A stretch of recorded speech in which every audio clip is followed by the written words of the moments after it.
Egun ondan hori, hasik eramungo deutzagu ustaileko batzordeari. Gai zerrendako lehenengo puntua, 2008ko ekainaren 17an egindako batzarraren akta onesteko proposamena. Momentu soharrik ez dugu hartu, besterik balego orain izango litzateke momentua, bestera bozkatu egingo genduke, kontrako botori badago, abstentziorik, aho batez onartuta orduan.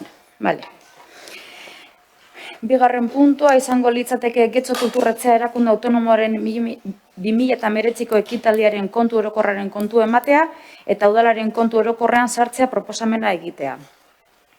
Hartu dozue kontu orokorra, atzo detektatu genduan akatz bat bialdu geuntzuen, ez dakite galderarik dagoen ez dagoen, bestera aurrera egingo genduke.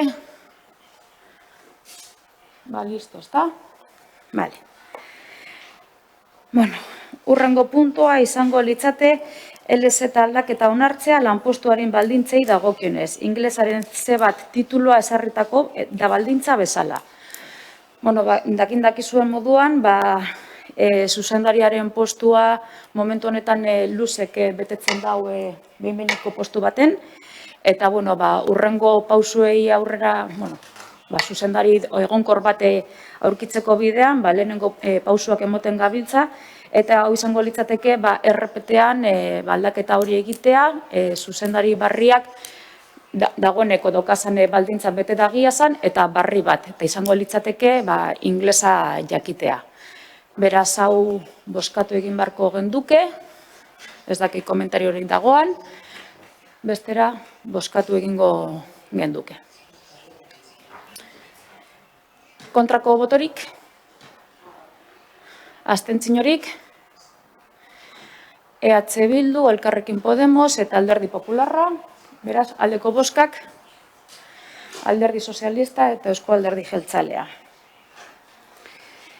Gero, urrengo puntua izango litzateke, kulturratzeko zuzendari lanpostuaren hautaketa prozesuaren irizpideen onarpena. Eta, hor jaso dozue dokumentazioagaz bat jaso dozue dana. Hau bozkatu egin beharko genduke, baina basikamente oinarrizkotzat izango litzateke gauza berbera. Eta aldogun momentuan ekingo dutzagu behin-behineko zuzendari eukiteari. Beraz, hau ez dakit ezer gehiago azaldu behar dan, luz edo listo badago, ezta? Orduan, Paula, mesedez. Egunon. Tengo una duda, que en cuanto al proceso, cuando se habla del tribunal que va a elegir, ¿qué personas serán y cómo se elegirá dicho tribunal? Porque pone un comentario como que es personal competente del sector, lo cual no dudamos, pero no se deja claro ni cómo se les va a elegir, ni cuándo. Entonces, entiendo que no va a ser de manera aleatoria, sino que se va a elegir a personas competentes del sector, lógicamente, pero no dice ni cuándo, ni cómo. Entonces, claro que es un tribunal, pero ¿cómo se va a hacer? Hori izango litzateke urrengo pausua hau momentuz irizpidea da, zelan egingo dan, epeak eta barrez dago oraindino ezarrita, aldogunean ekingo deutzagu, uda momentu honetan ez dugu egingo, logikamente, urte amaieran hasi algaran prozesu guztiagaz, eta, hartuko dira, jentea, sektorekoak izendunak edo kompetenteak esan dagigun, eta beste erakunde batzutatik behartuko dira, izan daitezan. Eta ez dakit luzek ez teknikamente zeu zer gehiago daukan azaltzeko? Mikro. Normalean egiten dana da, ipintzen gara harremanetan, inguruko udalerriko udalekin edo sektoreekin, eta beraiei eskatu egiten zaie beraiek eskaintzea nor izan daiteke epai mailan egoteko pertsona, ez? Beraiek esaten digute, guk ez dugu esaten nahi dugu zu izatea, beraiek zuk eskatu behar dozu, beraiei, ez dakit, Bilboko udalari, aldundiari edo dagokionari behar dugula pertsona kompetente bat prozesurako, azaldu behar diogu zein den prozesua, eta beraiek eskaini egiten digute bai titularra eta beraren ordezko bat. Horrela egiten da prozesua. Oraindik ez gara ipini inorekin harremanetan, uda ostean hasi nahiko genuke, baina momentuz ez dago datarik. Vale, eskerrik asko, Luz. Claro, mi pregunta va más un poco por los tiempos, lógicamente, ahora mismo es difícil de calcular. Me refería más bien a cómo se eligen a esas personas. Claro, decís que os ponéis en contacto con ayuntamientos o con otras instituciones. Mi duda es si habría en algún caso perfiles establecidos de las personas que suelen ser necesarias para este tipo de tribunal.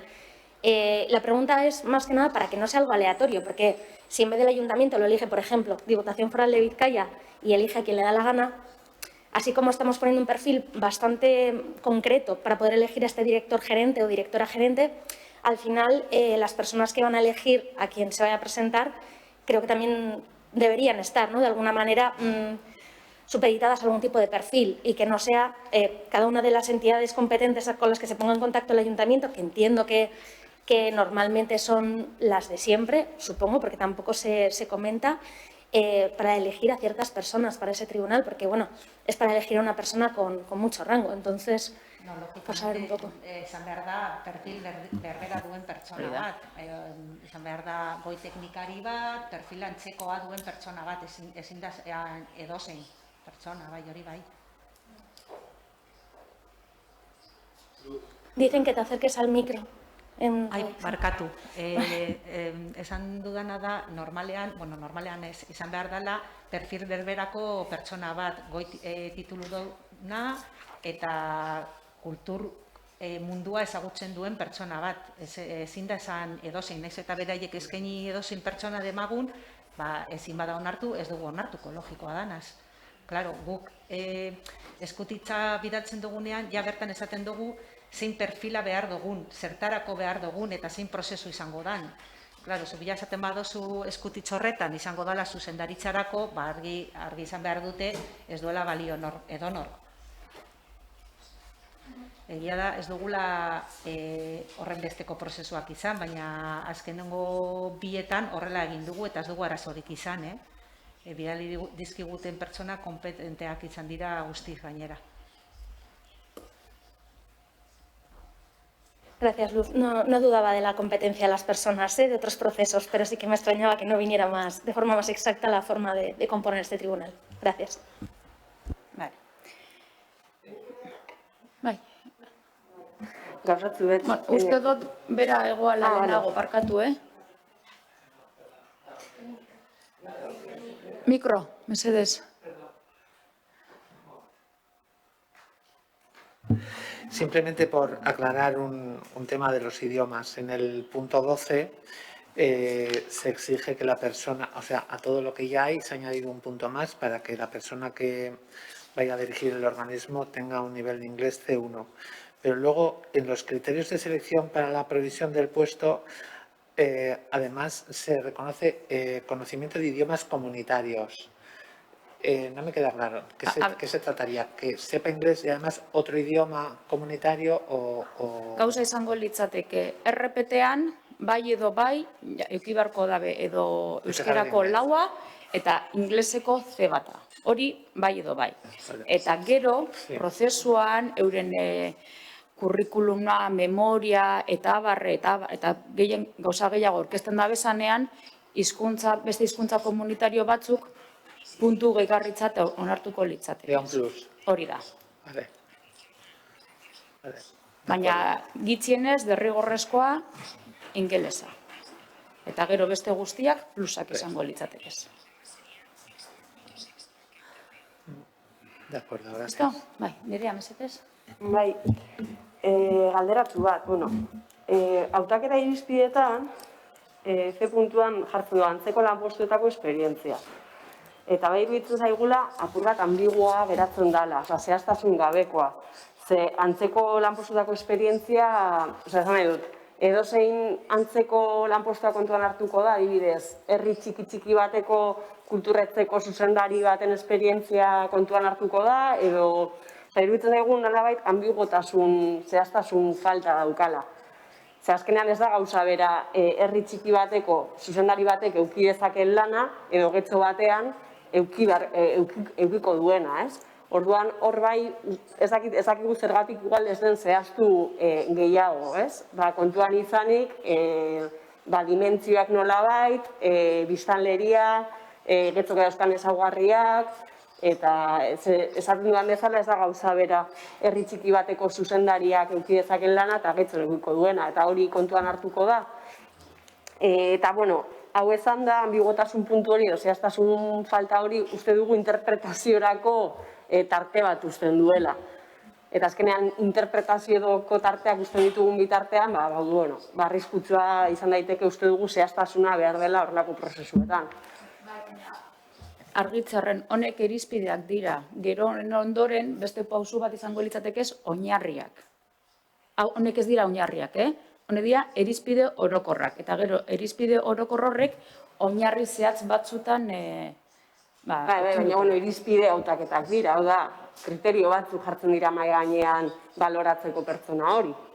Hau dira jartzen diren irizpideak mahai gainean, ez? Baina gero oinarri zehatzak egongo dira. Non daude, oinarri zehatzak? Horri urrengo pausua da. Hau da lehenengo pausua, zuzendari postu bat eukial izateko. RPT-aren aldaketa ingelesa sartzeko. Hori da egin behar dugun lehenengo pausua. Baina hemen ez gaude, 13. puntuan. Ez, 12. puntuan gagoz.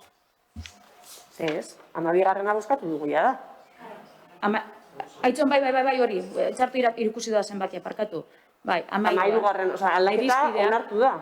Hitz egiten ari gara, aprobar los criterios de selecciones, hori gabi. Hori da, irizpidea. Hautaketa prozesuan irizpide onarpen, eta gure komentario izan da nolabait, irizpide horietan, uste dugula, ambigotasun puntua dagoela, interpretaziorako tarte bat usten duelako, antzeko lanpostuetako esperientzia. Ze esperientzia kontuan hartuko da, herri txiki batekoa, hiri handi batekoa, orduan, besterik gabe, kontua da, gure zalantza ia gehiago ez den zehaztu behar. Bai, Irantxok esan duen moduan, horiek dira irizpide orokorrak, eta horren ostean, deialdi atera baino lehen hau, onartu behar dira, eta hori Irantxoren presidentearen ebazpen baten bidez egiten da, oinarri zehatzak, irizpide zehatzak onartu behar dira. Eta hor bai zehaztu egiten dira, zemotatako esperientzia, hor zehaztu egiten da deialdia, baina hori da, lehenengo pausua deialdia atera izateko. Eta oinarrioek dira publikatu egiten diren irizpide zehatzak. Hor zehaztu egiten da askoz ere gehiago.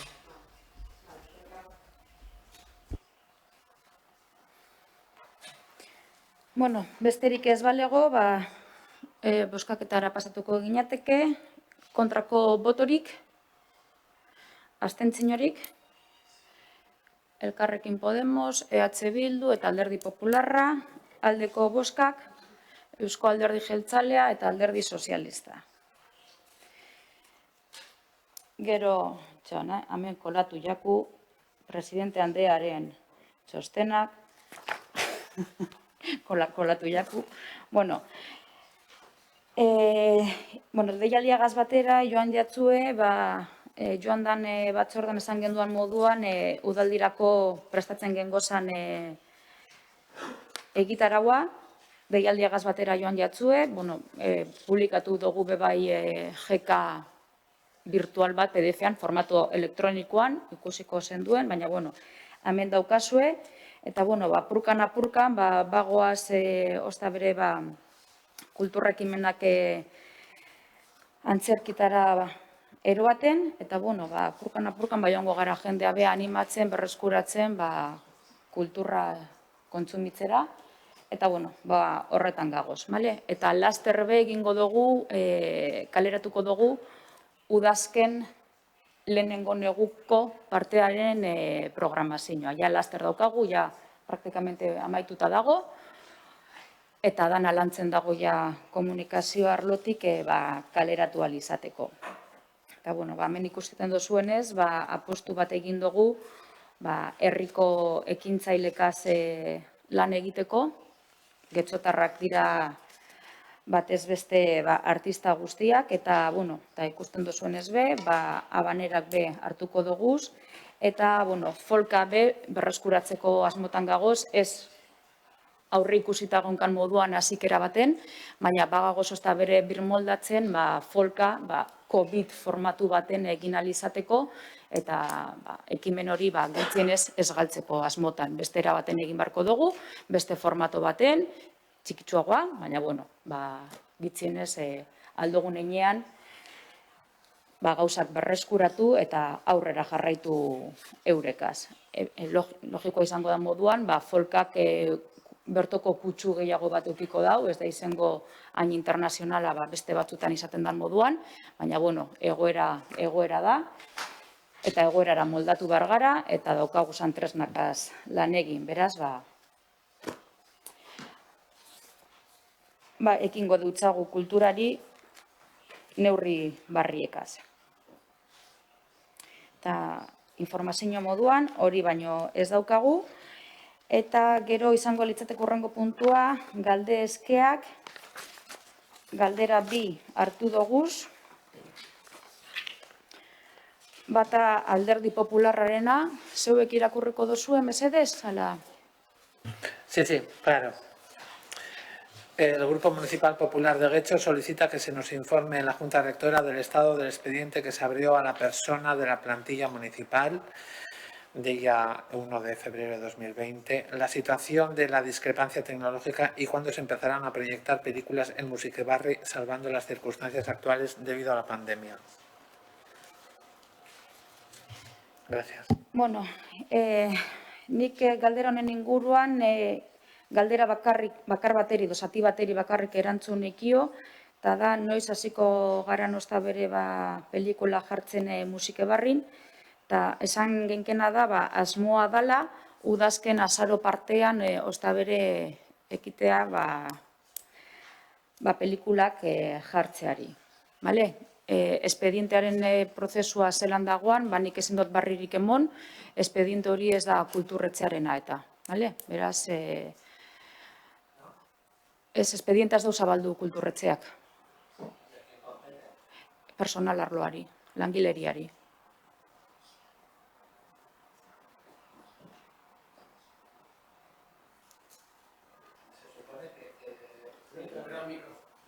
Se supone que entonces la pregunta debería dirigirse a una comisión en concreto. Claro, ez que nik ez daukat espediente horren barri, guk ez dugu kudeatzen kulturretzetik espediente hori, beraz guk ezin dugu informatu horren inguruan. Espediente hori beste arlo batetik doa, eta udaletxeko langileri arlotik doa. Beraz, hor azalduko jatzue. Nik erantzun ekena da pelikulen inguruan, eta asmoa da pelikula kostabere udazken azaro partean hastea. Gitzi gora bera, egoerak baimentzen baduzku, eta asmoa hori da. Vale?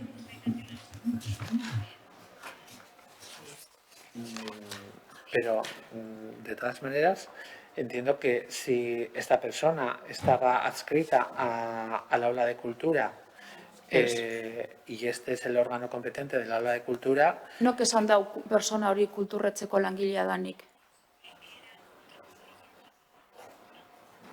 Bueno, entiendo que se estaba trabajando en...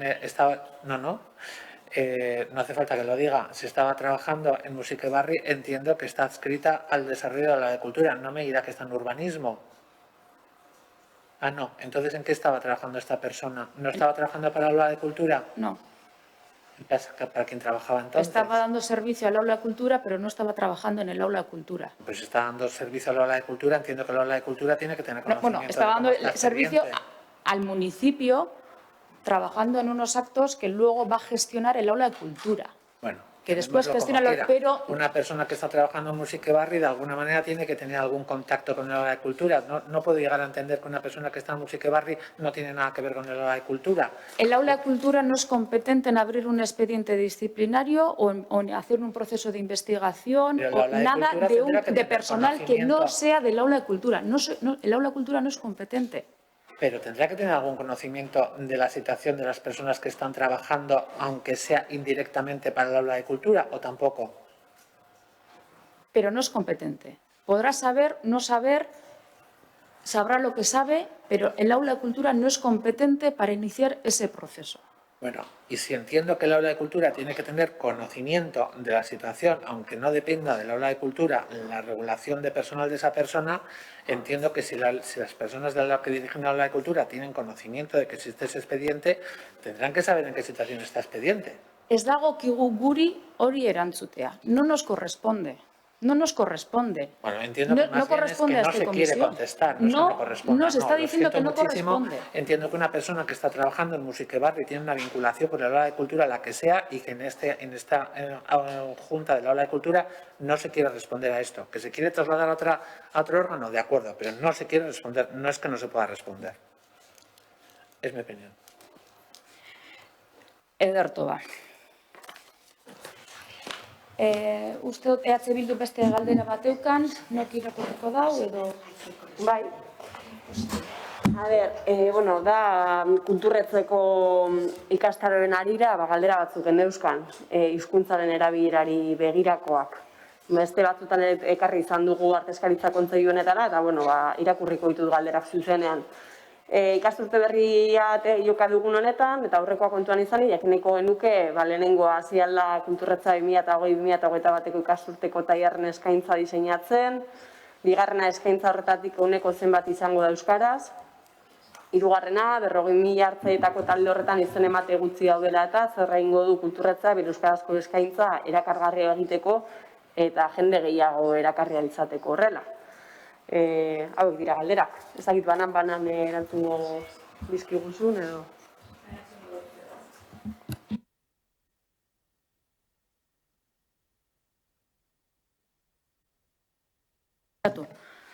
Ia kulturretxe hasi da 2021 ikasturteko tailerren eskaintza diseinatzen, bai, eta uda honetako jeka ikusi baduzue be, ja iragarki bat egin dugu, iragarki txikitsu bat, esanez, irailean matrikulazio epea izango dela.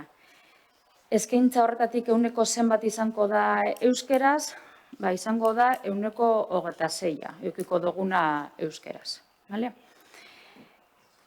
Bueno, zenbat izen emon izango dugun, hori ez dugu jakingo, zehatz mehatz orain dino, baina bai espero dugu eskaria egotea, asmo horretan egin dugu lan eta. Egia da, aurten be, urte arraroa dela, beste leku batzutan be, matrikulazio eskariak be, bajatu direla ikusi dugu, beste arlo batzutan, ikusi jakin geinke edo somatu geinke, agian antzeko gauza bat gertatu daitekena, orokorrean hizkuntza guztietan eta hainbat ekintzetan, baina, gure asmoa dana betetzea izango da.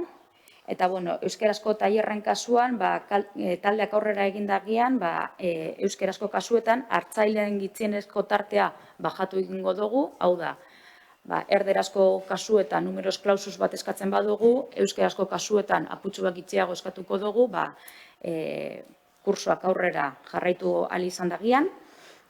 Gero, euskera zailagaz landu dugu tailerronek, zelan jorratu, zer atara, zeintzuk euskera arloak zer ikusten dauen, non ikusten dauzen gabeziak, non egon daiteke zan horre aukerak, eta euskera eragilekaz harremanak aprobetsatu doguz, eskaintza hobetzeko euskera arloan, eta,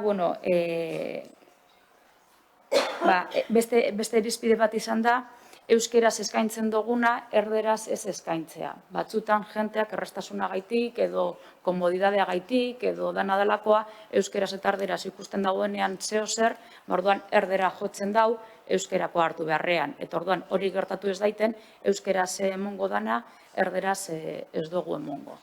Beraz, holango gauzak erabili doguz eta komunikazioa be, euskera munduan dagozan elkartetan eta bar, sakondu egingo dugu, euskera arloagaz lan egiten gabiz aurrera taralizateko, baina asmoa, logikamente, euskeraz tailerrak aurrera taratzea izango da helburu, eta horrek gauzak egin duguz. Bale? Bale, galdera bat, badakizu egia ze tailer izango diren euskarazkoak, daukazu informazio hori? Bai. Ema bat diguzue? Bai, eukiko dugu bat Photoshoparen inguruan, beste bat zinemaren inguruan, irakurle kluba izango da, euskal literaturaren inguruan eta hori be sustatzeko, makillaje eskola, bitxigintza eta ikus-entzumenezko sormen laborategi bat egongo da. Ikusten duzunez be, tematika batzuk be aldatzen joan gara eta kulturgintzako beste esparru batzutara bez bideratu dugu, beste gai batzuk be jorratu ahal izateko. Eta azkenengo galdera, ja, imaginatzen dut, bueno, ez bakarrik euskarazkoak, tailer guztiak egokituta egongo dira datozen hilabetetan gertatzen ari denaren. Azkenengo batzorde guztietan azaltzen joan gara, egokitzen joan garala, tailerrak ze formatutan egon ahal izango dira, esan genduan be irizpide batzuk jarri genduzala, kontaktu fisikorik ez dagozan tailerrak izango dirala, prestatuta egon beharko da bela formato presentzial baten, momentu baten, ezin badira emon online formatu batera pasatu ahal izateko, eta, bueno, egokitzapenak egin dugu aurrera egin ahal izateko. Gelak be egokitu, ikusi zenbat lagun sartzen diren gela bakotzean, eta bar, eta bar. Bale. Bueno, eta besterik ez badago. Bai. Perdón, por último, sí me gustaría que, incidiendo en la pregunta que hemos presentado, me gustaría que conste en acta que no se nos ha respondido como esperábamos que se nos respondiese y que entendemos que por parte del Aula de Cultura está habiendo una ocultación de un expediente que de alguna manera deberían de habernos informado. No será la opinión de ustedes, pero yo rogaría que, por favor, esto que acabo de decir constance en acta, porque nos parece muy grave que se nos está ocultando una información que el Aula de Cultura la tiene, que no nos la quiere participar, escudándose en que no es una persona que trabaja para el Aula de Cultura. Y me parece que es falta de transparencia. Gracias. Yo también voy a hacer constar que este expediente a este trabajador A no es del Aula de Cultura, no lo está gestionando, con lo cual está en el proceso en el que está, el resultado todavía no es público. Evidentemente, el Aula de Cultura sabe que existe un expediente, pero no sabe el resultado de ese expediente y ni tampoco es competente en ese expediente ni en dar información a nadie en este Consejo Rector sobre ese expediente.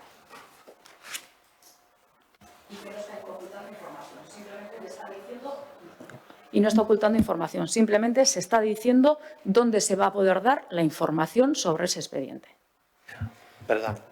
Entiendo que ese expediente, si es conocido la situación del expediente por el Aula de Cultura y somos miembros de la Junta del Aula de Cultura, debería de trasladársenos. Y si no se nos traslada, es ocultación de información, porque usted sabe unas cosas que no las participa a los miembros del Aula de Cultura.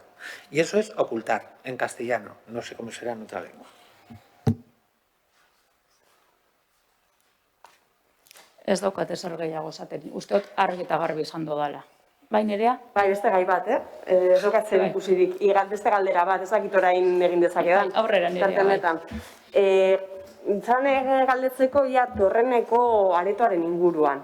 Badakigu momentu honetan egoera berezia dela eta herritarren arretarako bulego bezala erabiltzen ari dela, baina galderatzen ia ber torrene aretoak berrartuko dituen orain arte izan dituen erabilerak edo jarraituko du herritarren arretarako bulegoa izaten, eta horrela baldin bada, hor badago, artisten eta artearen erakusleio bat. Hori momentu honetan ez denari erabiltzen horretarako, baina gure zalantza eta kezka da, ia ez bada erabiltzen orain horretarako, ia ber beste lekuren bat edo beste zerbait egokituko den horretarako. Azkenan galtzen ari gara erakusleio bat eta arte eta artisten lanak ikusteko aukera bat.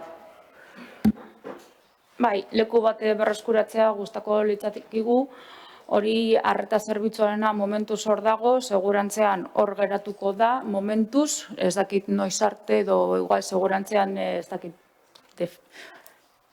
hori beste arlo batek esan izango dau, betirako izango da nela ez, baina bai gustako litzakigu beste lekuren bat gitzienez topatzea, baina ia ze leku dagozan, ikusi izan egokitu aldan, egoerak ez dau erresten, baina beste lekuren bat esposaketaren bat egiteko bai gustako litzakigu berreskuratzea.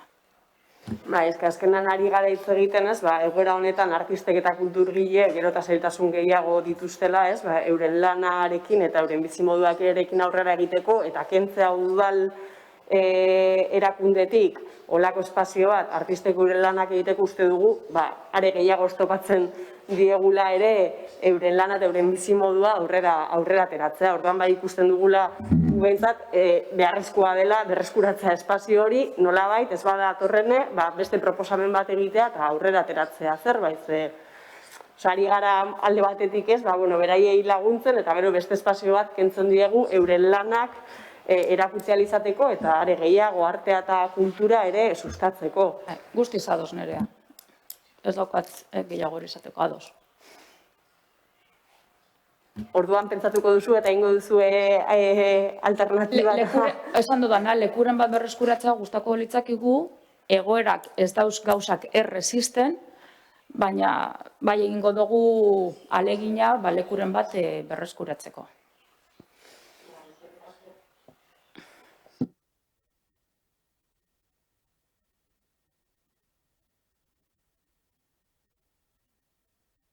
Besterik ez badago, amaitutzat emango duke sesioa. Eskerrik asko.